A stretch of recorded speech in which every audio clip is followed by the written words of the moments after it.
But I have another friend who's dealing with tragedy. His spouse just passed away. He's got little kids. You know what he needs this Christmas? He needs God. Like, some meals would help, babysitting would help, but do you know what he needs? He needs God. I don't know what else heals that. And I feel like everything else is like a Crayola Band-Aid. And all of us, whether it's this Christmas or some future Christmas, are going to be in a situation where we need God. We need the actual gift of Christmas, God in imperfect circumstances, to be able to cope and carry on. And so this Christmas, make sure that you're welcoming God in the midst of that stuff.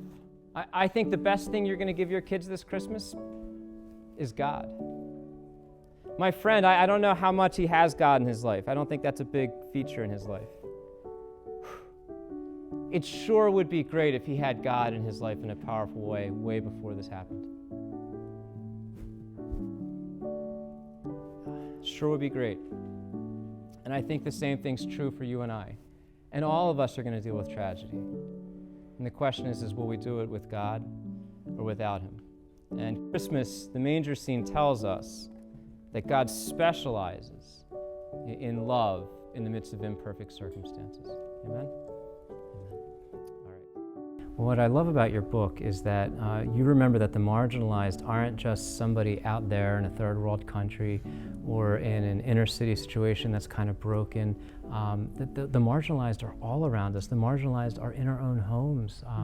The marginalized can be our own children. In fact, all of us ourselves, we often feel marginalized. And Jesus Christ reminds us in Matthew's gospel to clothe the naked, to feed the hungry, to give drink to the thirsty. But he also reminds us to welcome the stranger, and that when we do that, we welcome him. And all of us have felt like the stranger, all of us. And I think as Catholics, we need to recognize that God has work for us to do right here, right now, in the midst of our own families. That's right. The church is a field hospital, as our Holy Father has alluded to so many times, Pope Francis, is that we're part of that mission.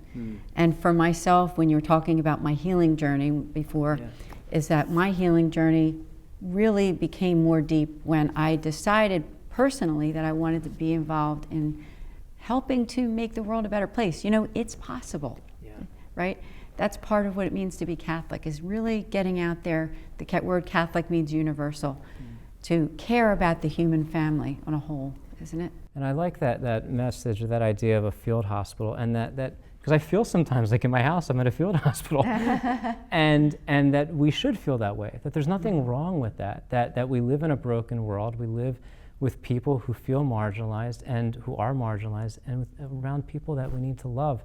And it's so funny, that's such an important message at Christmas, because that's what the manger is. It's very imperfect circumstances. It's like a field hospital, and God comes into that manger, it's just a food trough. It's not a crib, it's not this beautiful thing. It was a place that the animals, the livestock were eating out of, and it was the best place that Mary had to put Jesus, and that was enough. It was enough for God.